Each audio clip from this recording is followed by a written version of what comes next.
políticos, que são quadros que representam a história do Brasil, momentos marcantes da história do Brasil. Na entrada você vê que tem uma cana-de-açúcar, ela simboliza o pioneirismo do Ceará na libertação dos escravos, né, em redenção na cidade de Jacará. Foi lá que nós vimos essa cana-de-açúcar. Tem também o pau-brasil e a plantação de café, tem a baronesa, em representação à primeira locomotiva do Brasil, que veio para o Brasil para do café. Então, a gente tenta aqui colocar elementos que contam a história.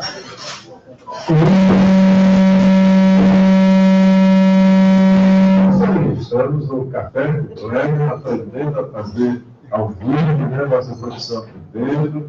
E hoje parece que vocês querem dar um passo adiante, né? Querem transformar o café, fazer uma coisa que já é uma coisa maravilhosa, já se tornou uma referência do pensamento conservador, né?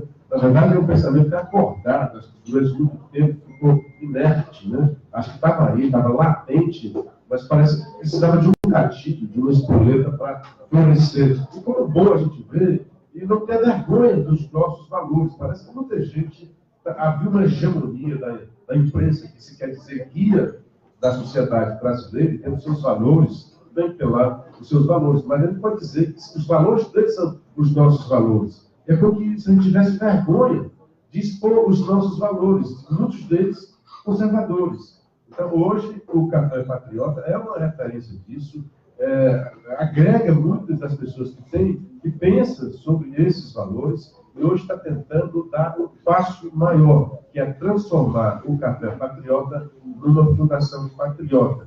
E quero chamar o Mito para conversar, que está aí galado, só sorrindo, dando apoio à sua mulher, para explicar melhor por que vocês conseguiram fazer isso e qual é a intenção da Fundação Patriota. Boa noite, Mito. Boa noite, Luciano.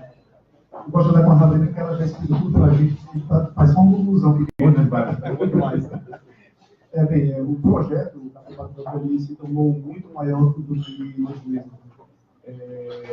Desde nosso tempo de existência, para pegar outras pessoas, a gente conseguiu reunir grande parcela da sociedade, parcela intelectual, até parcela política, parcela acadêmica, e a gente percebeu que... Estava isso nos senhores hoje, e agregamento, não foi uma surpresa? Não, uma surpresa. A gente assim, tinha uma primeira pretensão de deixar esse legado e uma maneira de preservar e valorizar a história do Brasil. A gente não imaginava que ia ter mais proporções, de se mamar dessa forma. Mas foi muito bom essa surpresa, foi muito gratificante, isso motivou. E a gente, sem pretensão, conseguiu fazer isso, imagina agora com uma pretensão maior. Né? Isso aí nos deu muita energia. E a gente percebeu que se nós dois fizermos isso, imagina se a gente compartilhar todo esse projeto com a sociedade. E essa daí surgiu a ideia da fundação. Parece que houve um engajamento rápido. Eu vi que participei de algumas reuniões, então, a moçada que já participa, eu chamo moçada, mas tem gente de tudo quanto idade, né? Mas o que tem é a juventude, é o calor, essa energia de querer fazer uma coisa pelo país, uma coisa, um legado, como vocês estão dizendo, né? Acho que fazer parte dessa história, né? Então, quais são os passos que já foram dados e que rumo você está dando para isso? Bom, a gente realmente, você falou, é incrível, assim, como muitos jovens não pensam para nos ajudar. Eles realmente têm grandes ideias e a fundação vem maturando por conta dessas ideias. O projeto, mesmo o projeto inicial sendo grande, ele já sofreu bastante evolução. E é tanto que depois dessas reuniões, a gente pretende agora pensar nessa fundação não só em Fortaleza, mas em todo o território nacional. Então a ideia é bem pretensiosa. Essa forma é bem pretensiosa. Mas acho que a Espoleta foi isso. Vocês pensavam uma coisa, cresceu bastante em termos de café, então já que cresceu, é pensar grande, né? Eu acho que o custo é o mesmo de pensar pequeno e pensar grande. Então, parabéns a vocês, muito sucesso nisso daí. E eu queria que você pensasse, o que é que vai ser essa fundação? Porque hoje é um café que as pessoas se reúnem. O que é que essa fundação vai fazer? Assim, inicialmente a fundação vai continuar executando o café não vai terminar, não vai continuar com esses projetos, porque serão fortalecidos e serão catalisados de maneira mais abrangente. Por exemplo, até uma iniciativa, um programa como esse, a gente é um pequeno passo, é um piloto, e nós vamos ter uma sessão de jornalismo, vamos ter mídia digital, mídia impressa, vamos ter editores de livros, vamos aumentar a nossa biblioteca, vamos ter livraria, vamos ter cursos e eu vou deixar um pouco para depois, né? Que eu pedi na sala. Isso é, então vocês eram uma coisa um pouco passiva eu digo assim, porque vocês eram um espaço que recebia, né?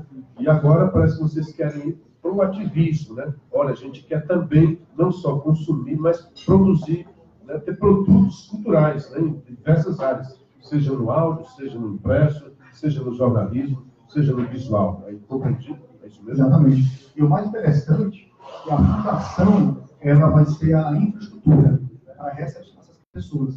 Os projetos serão executados pela fundação, mas as ideias, os projetos vêm da que a gente está chamando das comissões de cooperação. Existem universitários, muito ativistas, e tem grandes ideias para a gente deixar executar projetos culturais, e essas pessoas não têm fonte de financiamento. E a ideia da fundação é essa. Além de financiar esses projetos, vão dar infraestrutura para que eles sejam realizados. Que alegria, bastante sucesso nesse novo empreendimento. Ana Poena Ravena, nome forte, e o Lincoln Chaves, que é o americano também, o Lincoln americano se juntando. Bastante sucesso, vocês são um casal maravilhoso, muito simpático, de muito sucesso e agregador, né? Muita gente ao redor gosta da ideia, apoia, eu vejo que há um engajamento, né? Porque é bom lembrar que esse café provoca incômodos, né? Tem muita gente, principalmente da esquerda burra, que não pensa direito e faz algumas coisas, ativismo, contra o café, vão para as redes sociais falar mal do café, e eu vejo que há muita gente que, quando tem isso daí, se engaja, já que o café é nosso. Essas histórias de, olha, sente como realmente como se o café é nosso e a Fundação tem todo o nosso apoio. Nanda Ricardo, muito obrigado pela presença de vocês. Hoje estamos no passo, né, inicial, é um passo assim, formal. Já vem maturando isso com algumas reuniões, até já participei, e hoje trazem o grande professor Rafael Nogueira, que já vai estar aqui conosco, falando sobre o que ele vai fazer aqui, sobre o que ele está fazendo, a história que ele está fazendo no Brasil.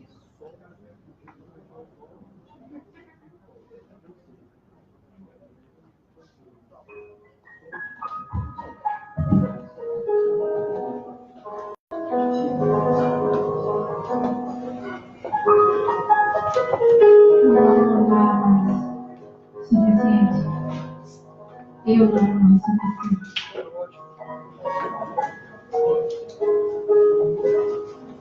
Je me rêve plus, je ne fume plus,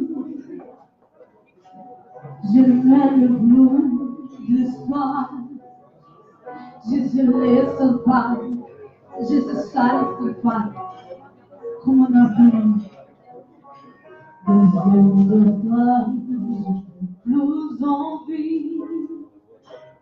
vivre ma vie c'est succombe tout pas, je n'ai plus de vie, je peux mourir, mais je sais ce qu'il est là.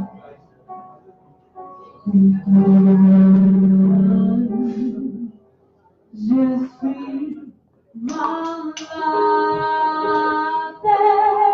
complètement malade. Ma mère se fait et qui me laisse savoir. Mon désespoir, je suis malade, complètement malade. Comment ma mère se fait et qui me laisse savoir. Et ça va faire quelques ans que tu te fais.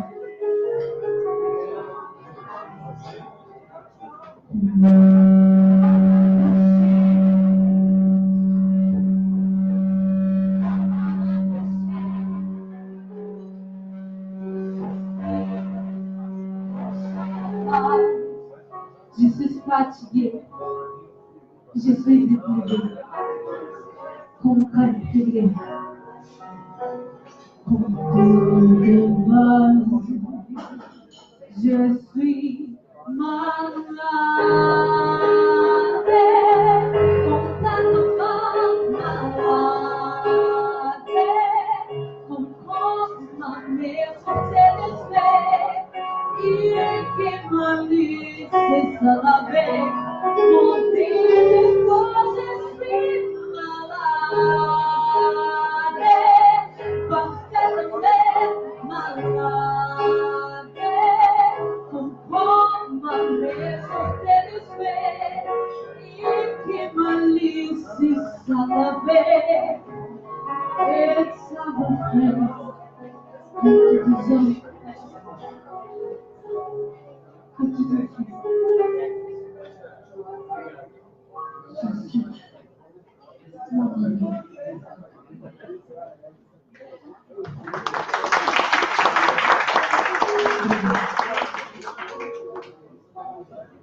Nós estamos aqui no Café Patriota, em Fortaleza, transmitindo o programa Café por Clever.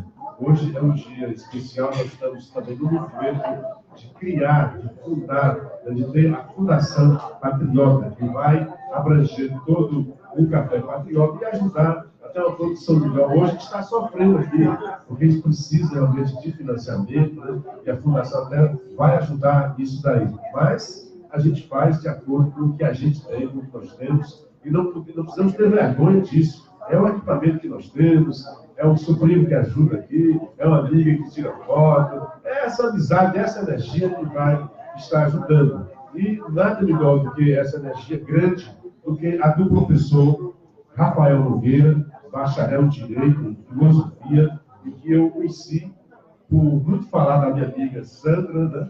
E também, aí eu fui atrás, fui pesquisar, fui ver os seus vídeos, né? Fui ver o Brasil Paralelo, que eu já assistia, né?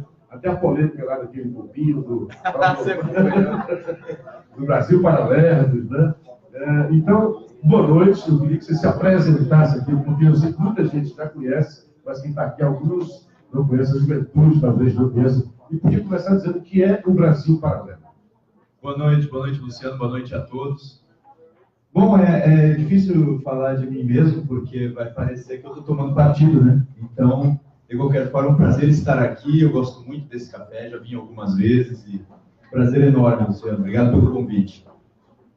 Eu sou um professor que começou mesmo lecionando em escola, depois universidade, num curso à distância, e agora eu criei um método pedagógico próprio e estou dando cursos livres, e isso tomou meu tempo de forma extraordinária, de modo que eu larguei escola e universidade para trabalhar com isso. Mas tem uma característica especial. Esses cursos não são só dados de onde eu moro, em Santos. Eu consigo turmas, eu tenho turmas hoje em Santos, São Paulo, Belo Horizonte, Curitiba, Goiânia, Brasília, e agora estamos chegando em Fortaleza e Porto Alegre. Então você deve imaginar como é que é o meu mês, sendo que os encontros são mensais. Eu passo, na verdade, alguns livros para que as pessoas leiam e depois nós fazemos os estudos. E é isso, eu criei isso com um grupo de estudos na Faculdade de Direito da Católica de Santos. Eu percebi que as faculdades de Direito no Brasil, elas que formavam a elite, elas que formavam os poetas, os escritores e romancistas, e de repente hoje elas se transformaram em fábricas de bacharéis, às vezes que não vão fazer nada com isso, e às vezes de técnicos da área jurídica. Uns melhores, outros piores, e às vezes de concurseiros que vão estudar muito para passar em prova, vão se caracterizar por conseguir passar em prova. Eu fiquei muito preocupado, ainda com 21, 22 anos, criei um grupo de estudo justamente para voltar a fazer os estudantes de Direito lerem os grandes livros, porque são esses que dão uma base formativa que capacite aí a pessoa a pensar muito para além da sua área técnica. Porque geralmente essa ideia da leitura é fundamental, né? Porque a leitura realmente liberta, a leitura traz mais inteligência, a leitura, principalmente da ficção, né? Ela traz um background, né, para as pessoas, a gente às vezes fala background meio pedante, né? Mas traz mais cultura, né? Traz mais cultura e ajuda a pessoa a pensar por si própria, né? Como você diz, as faculdades de Direito hoje são meras fabricantes de operadores do direito, não mais de pensadores, como sempre foi na nossa tradição. Você acha que o brasileiro não gosta de ler, deixou de ler, Hoje está vendo, eu vejo que hoje lendo muito também, né? Mas houve um hiato aí que as pessoas não gostavam de ler. Diziam que dava sono ler. A última pesquisa que eu vi foi de 2007 e colocava o argentino comum como um leitor 5 vezes mais dedicado que o brasileiro comum e o uruguaio 6 vezes mais. Eu acho que essa pesquisa talvez já tenha sido feita de novo, mas eu não acompanhei. Então, se há esse hábito, como você falou, hoje parece que os jovens estão lendo um pouco mais, sim.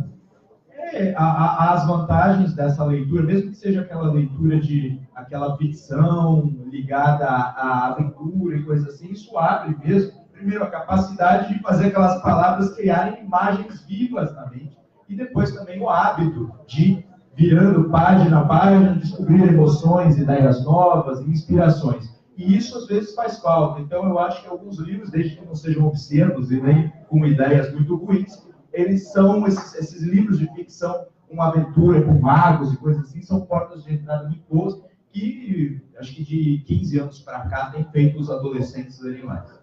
Porque não é só essa parte da imaginação que abre realmente, mas eles vão também introjetando a estrutura sintática, que é ruim você aprender a estudar a gramática, a sintática, mas ao ler esses livros de bons autores, eles já vão, sem querer, introjetando essa estrutura, o relacionamento das palavras, o significado das palavras, a aventura da leitura. Sim, sim, perfeito, Luciano. Claro que às vezes eles vão ler livros estrangeiros, então vai depender da capacidade do tradutor, que nem sempre é boa. Às vezes o tradutor ele é capaz de entender a língua estrangeira, mas na hora de passar para a nossa, o nível não é alto. É um nível médio e em algumas construções elas são inadequadas. De qualquer forma, também não vamos exigir o melhor dos mundos, se nem leitores nós temos ainda, né? Eu digo leitores constantes. Estamos formando agora. Eu acho sim que a juventude está lendo mais e que esse curso que eu estou fazendo, entre outras iniciativas, as iniciativas que a Fundação Patriota vai trazer, então tudo isso vai ajudar os jovens a se dedicarem mais à leitura. Você falou num aspecto que eu acho crucial, porque disse sempre que traduzir é trair, né? É uma frase italiana, né? Tradutória. Mas aí é o seguinte, eu acho que hoje, se há muita gente querendo ler mais, eu acho que é uma crise de tradutores. O cara sabe muito bem a língua dele, mas parece que não, a nossa língua mesmo, o manejo vernacular, ele carece disso daí. Sim, sim, eu já vi acontecer algumas vezes. Em algumas editoras, eu tenho amigos editores, eles reclamam muito da capacidade dos tradutores, entendeu? Tem muitos tradutores que deixam a desejar na precisão, na construção, até na parte sintática mesmo, e às vezes na beleza. Às vezes o texto até que está tecnicamente bem, mas ele fica feio. Lá no original pode ter uma força poética imaginativa, e quando vai a tradução o cara se perde, fica na burocracia da língua. Né? Exatamente. Agora me fala, por gentileza, eu achei muito interessante esse curso que você faz sobre os livros clássicos, que, aliás, eu acho que tudo devia começar por aí. Eu falo muitas vezes sobre isso. Olha, filha, esse livro você não podia ter deixado de ler. Tem que ler. Alguns livros são imprescindíveis, são seminários, né? Você não pode deixar de ler. Então, eu achei muito interessante. Como é que você teve a ideia? Parece que não é uma ideia original sua. Você se espelhou num outro escritor, se não me engano, americano, que já fazia isso daí. Como é que foi? Como é que foi esse estado seu para, vou fazer isso também no Brasil? Luciano não está informado. Na verdade, o atual modelo eu criei, né? Mas ele se inspirou, esse atual modelo se inspirou numa coleção de clássicos, há muitas coleções de clássicos, mas uma coleção de clássicos chamada Great Books, da Enciclopédia Britânica das décadas de 50, 60, lá nos Estados Unidos, e o organizador era o americano Mortimer J. Adler. Ele criou um conjunto de livros que eram livros que ajudavam a ler livros, deu para entender? Então, é uma coleção que capacitava o leitor para ele melhor compreender os outros livros. E isso é uma necessidade. Se você for ver aqui no Brasil, nós temos coleções de clássicos. Às vezes você vai até um posto de gasolina, tem coleção de clássicos. A pessoa às vezes olha, até quero ler, são livros legais, o título, qualquer coisa assim, não sabe nem por onde começar, entendeu? Aquilo às vezes ele pega o livro e apanha, parece que é como se fosse, você quer lutar boxe. Em vez de você ir para a primeira aula, pular muita corda, aprender a socar e a posição correta, você já vai lutar contra o campeão e vai apanhar, você concorda? Então eu acho que essas etapas, elas não estavam sendo bem feitas pela formação escolar, porque, por exemplo, nas aulas, de literatura, às vezes tem excelentes professores, mas eu já fui coordenador de escola e eu vi o material didático. O material didático ele coloca muita ênfase em, às vezes, letras de música popular e aí as crianças ficam focando nisso, porque é mais fácil, e não leem, como se fosse assim, equiparado, Machado de Assis e Renato Russo. Não é nada como, mas não é equiparado. Deu para entender? Tem que ter hierarquia. E aí a criança vê, ó, Renato Russo, eu ouço uma musiquinha, para que eu vou ler o outro, vai dar um trabalho do caramba, porque eu tenho que ter texto do século XIX. Então isso tem que acabar, tem que esclarecer que há hierarquia de qualidade entre uma coisa e outra, há gêneros literários variados que você tem que dominar, você tem que compreender que se você não consegue ler um clássico no teu idioma do século XIX, como é que você vai conseguir ler em outro idioma depois?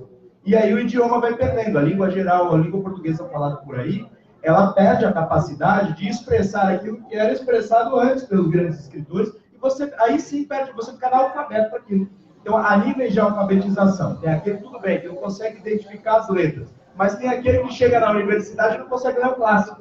E aí o meu curso vem justamente para dar esse suporte. Me inspirei no Adler, mas ele não fez um curso com esse modelo. Eu criei, a partir dos livros sobre livros dele, eu criei um curso sobre livros. Não é só indicar lista de livros e dar aula sobre o livro, não. Eu também complemento, uma coisa que já não está no método do Adler, eu complemento com um panorama histórico. Uma vez sou formado em filosofia, fiz história também, mas é o panorama histórico para que o leitor seja capaz de localizar a vida do autor, quais foram as influências dele. Aquele livro entra... Exato, o contexto também das ideias apresentadas. E aí isso facilita para compreender a atualidade também. É só a forma desse contexto que se encontra uma imbecilidade de tentar fazer uma revisão do que quer dizer que é o racismo no livro. Não entende como é que é. O Monteiro Lobato hoje tem uma patrulha contra o Monteiro Lobato, porque o cara não sabe contextualizar. Tem, exatamente. É uma imensa dificuldade contextualizar. Monteiro Lobato tem livros que foram vendidos assim, de forma que não tem hoje um autor brasileiro que venda tanto. E livros que explicavam bem coisas para crianças, entre outras a história do Brasil mesmo. Né? Tem um livro muito legal. E aí você pega, às vezes, realmente numa carta, uma bobagem que o autor falou. Às vezes acontece, mas uma bobagem assim, que é muito clara para nós, parâmetros de hoje, para a nossa visão atual. E aí a gente vai ler lá e vai eliminar tudo que o autor fez por causa de uma má colocação, que às vezes nem caracterizava a personalidade dele. Você não vai enxergar isso refletido em todos os elementos da obra dele. Então, eu acho que isso aí já é muito temerário.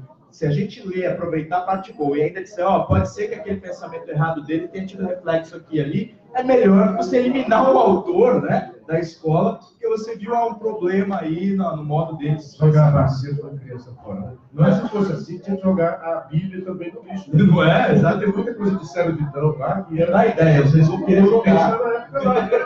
Não dá essa ideia.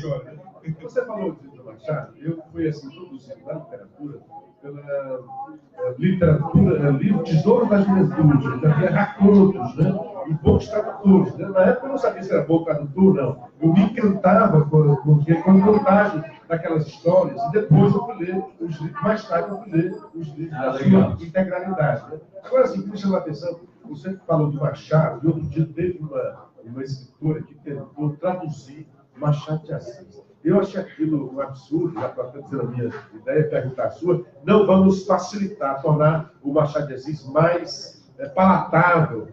Mas Machado é um grande escritor, um dos maiores escritores brasileiros. Acho que ninguém chega nem perto dele. Mas daí dizer que Machado é um leitor difícil, é uma grande distância. Né? Eu atendo até, porque quando eu comecei a ler, o meu professor, o grande Padre Oswaldo, uma reverência, faço aqui uma reverência a ele, por ser fantástico nas diversas vertentes espiritual, intelectual, moral, devo muito a ele, o recorde que eu faço para mim. Ele, quando eu fui começar a Machado, disse, não, meu filho, você tem que ler a primeira parte romântica do Machado, porque às vezes você entrega o cara, até usava isso, você vai cortar uma árvore usando canivete. Então você tem que ler o Leilão e a Luva, né? Você tem que ler o Água com Açúcar da época romântica do Machado, para depois entender a beleza, a grandeza que são os outros livros.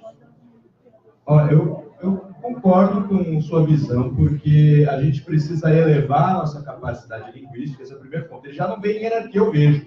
Eu vejo hierarquia como aquele que se expressa melhor é capaz de dizer mais coisas, de dizer mais ideias, sentimentos, realidades, até a natureza. Não é verdade? A língua, ela também é um instrumento de expressão.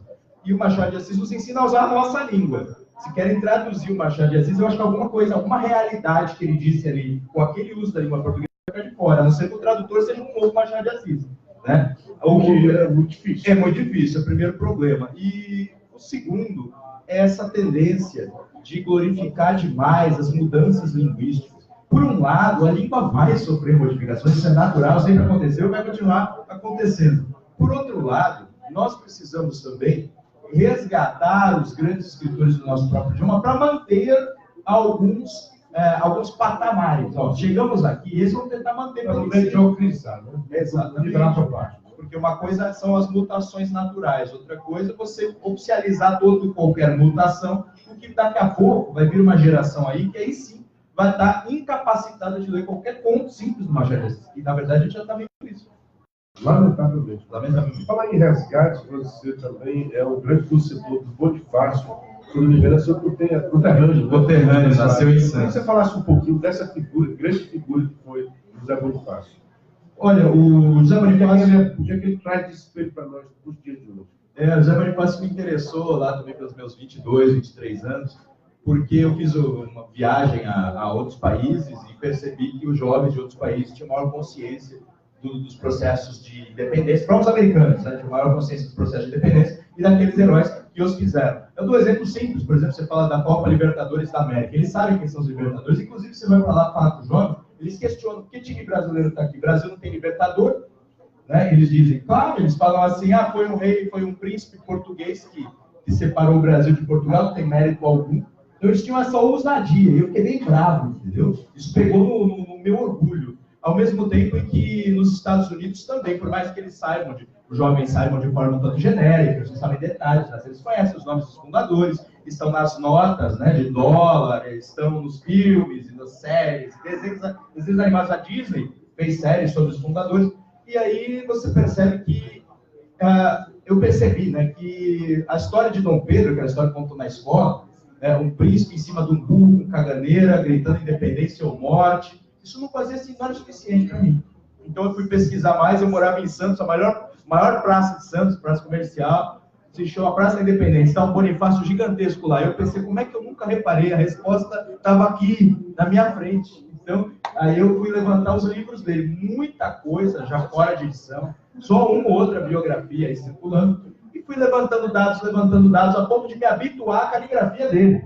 Pegar cadernos, em biblioteca, e tudo. Fiquei lendo, de modo que eu, pouco tempo depois, acho que entendi melhor como foi o nosso processo de independência, e a figura central é o José Bonifácio, não o Dom Pedro I. Claro, o Pedro I foi um colaborador tremendo. O Bonifácio era o grande articulador. Foi o estrategista e, ao mesmo tempo, o articulador. Uma coisa, ele montou a estratégia e ele ajudou a realizá-la. Então, é o homem da independência. Então, é realmente o patriarca da independência. Aí, eu quis recontar essa história, né?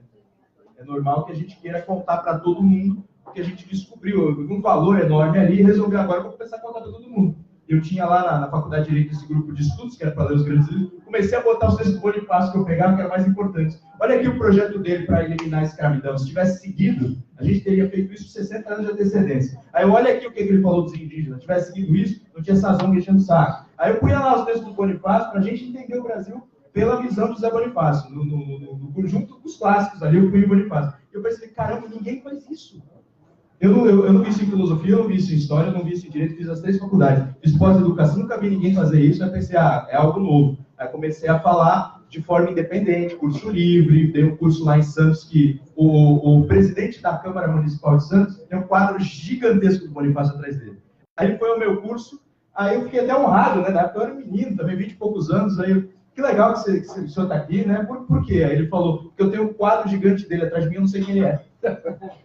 Deu para entender? Aí foi fazer o curso, eu percebi, isso aqui está ficando importante. Ele gostou tanto do curso que me botou para ensinar os vereadores. No dia 13 de junho, completava-se, 13 de junho de 2013, nós estávamos completando 250 anos da nascimento de José Bonifácio, e aí eu fiz a palestra na Câmara Municipal para os vereadores lá, E depois eu passei a ser chamado para São Paulo, para o Brasil todo, para falar de Bonifácio.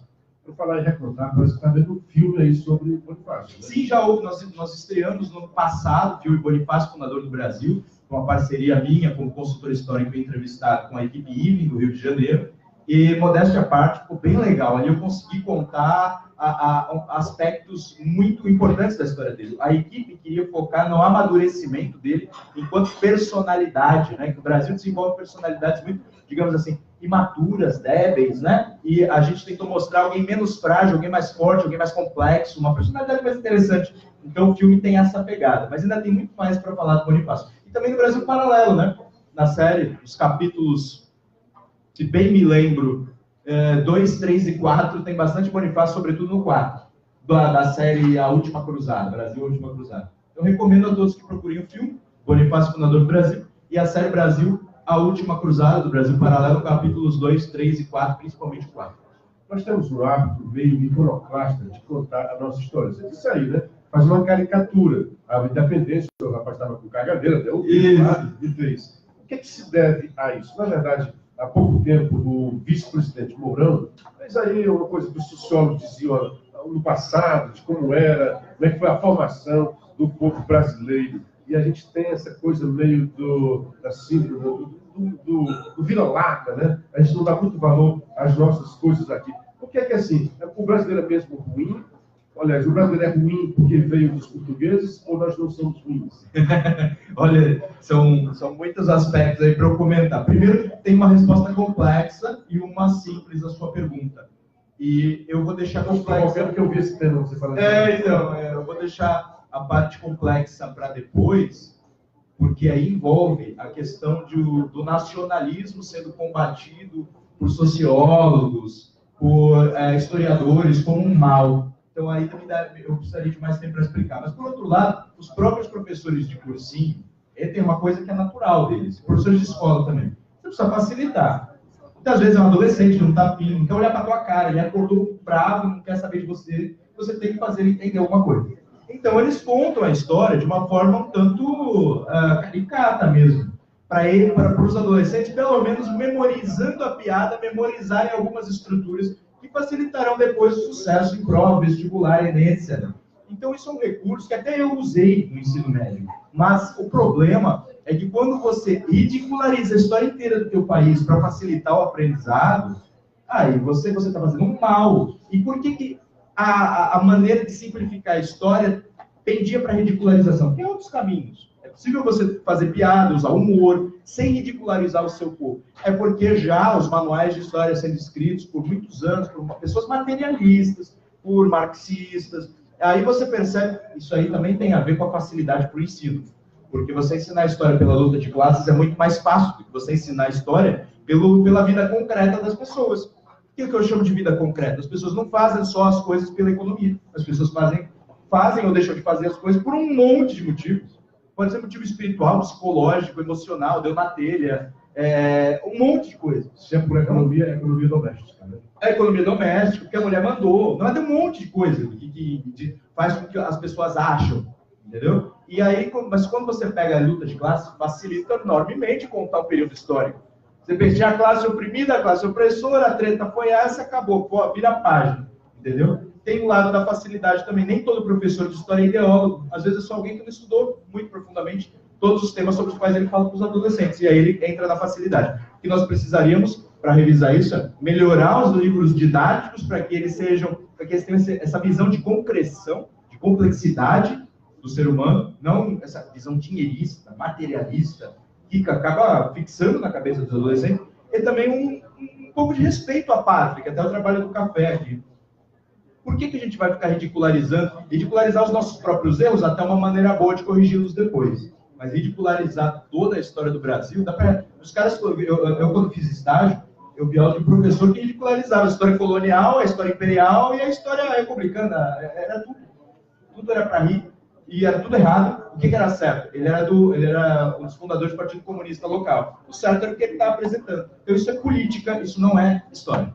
Um professor do Rio de Janeiro, esta semana, agora, acho que se não me engano, ontem, foi afastado porque, segundo ele, diz que usa a caricatura para ver o contexto, para estudar literatura, E ele expôs e fez essa brincadeira com a recente visita do presidente Bolsonaro aos Estados Unidos. E a caricatura eram os dois presidentes numa cama, né, como se tivesse acabado de fazer amor, e o Bolsonaro batendo continência. Foi afastado, o governador mandou afastar, abriu uma sentença. Você acha que isso daí é uma vertente disso que você está falando, da ridicularização da nossa história e também da atual?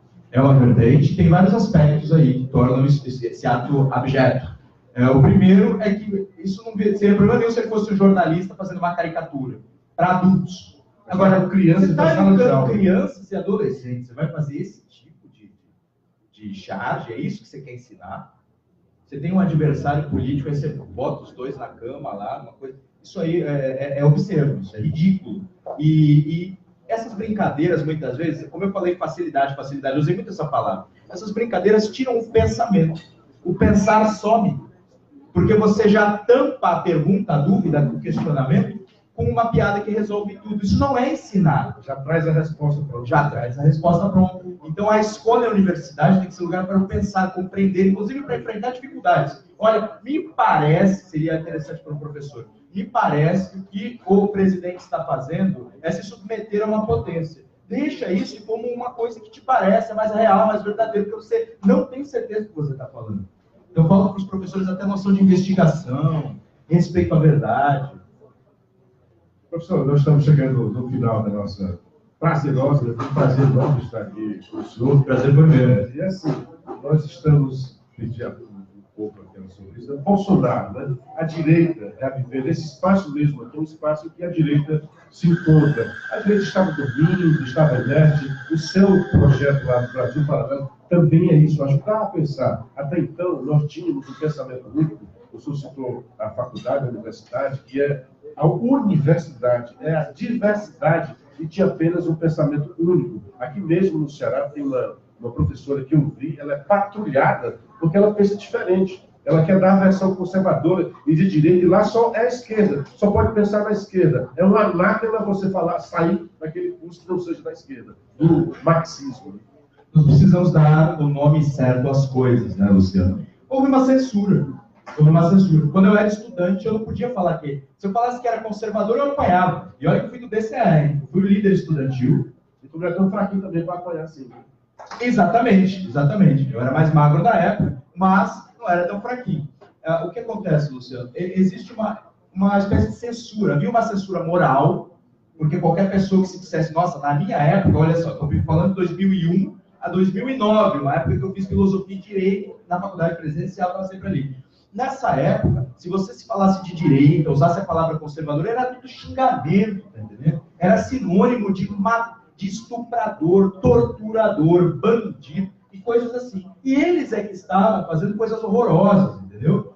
Traficando drogas em universidade, obrigando todas as pessoas a pensar como eles, se não havia perseguição. E como um professor, eu sei muito bem, né, por que eu dou cursos livres? Eu expliquei que foi um sucesso essa minha iniciativa, mas ao mesmo tempo eu tinha muita dificuldade para lidar com os colegas e com os superiores em escolas de universidade. Por quê? Porque há essa censura. Ela é velada, mas a gente precisa escrever mais sobre isso, documentar isso. Por que não há um livro documentando isso? Sendo que para todos os lugares do Brasil que eu vou, as pessoas dizem a verdade, isso acontece. Isso falta para a direita, tá entendendo? Essa documentação. Mas o meu trabalho, esse trabalho de leitura, tudo vai muito além da direita. Eu não sou, por exemplo, meu projeto de vida, o Rafael Nogueira, não tem um projeto de vida só para movimentar o lado conservador da força política e para agir na política. Eu quero mesmo acordar as inteligências. Esse é um dos meus objetivos. Eu sou professor, no fundo. Mas, se a direita não tiver lugar nas universidades, não tiver lugar no jornalismo, eu não estou nem falando de tirar a esquerda. Eu estou falando de ter um lugar digno. Então, se não houver isso, há censura. Isso há debate democrático. Não existe democracia, exatamente. Professor, esse é o Café com Kleber. Chegamos aqui ao final da nossa entrevista. Foi um prazer enorme. Foi muito bom conhecer. Obrigado. Foi muito bom participar da sua inteligência. E, para finalizar, já estou sentindo saudade, né, da próxima conversa nossa, né? E, por falar em saudade, vamos ouvir Saudade do Patativa do Assaré. Aliás, muita saudade do Patativa do Assaré. O Aldo vai decorar Saudade de Patativa do Assaré. Obrigadão. Saudade dentro do peito é como o fogo de monturo. Por fora, tudo perfeito. por dentro, fazendo furo. A dor que mata a pessoa, sem dó e sem piedade. Porém, não há dor que doa, como a dor de uma saudade. Saudade é um aperreio para quem na vida gozou, é um grande saco cheio daquilo que já passou. Saudade é canto magoado no coração de quem sente. É como a voz do passado ecoando no presente. A saudade é jardineira que planta em peito qualquer.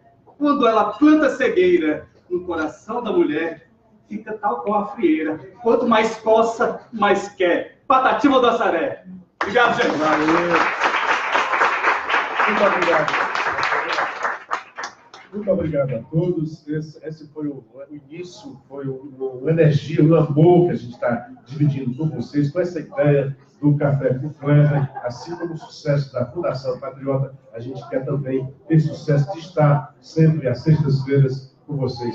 Muito grato, foi um grande prazer estar com cada um de vocês e também aqui nas redes sociais, pedir, apelar para que vocês ajudem a ampliar a nossa voz, curtindo, compartilhando e se inscrevendo no nosso canal. Muito obrigado, boa noite e vamos continuar a festa, o show deve continuar. Nanda Ricardo, um grande abraço para você.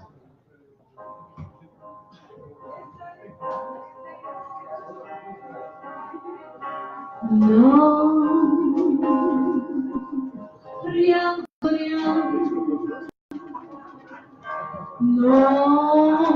je ne regrette rien,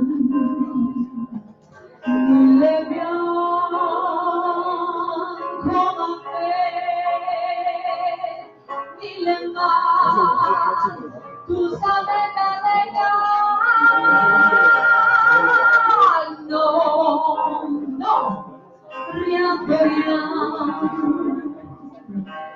Non, je ne regrette rien. C'est payé, balayé, oublié. Je voulais passer.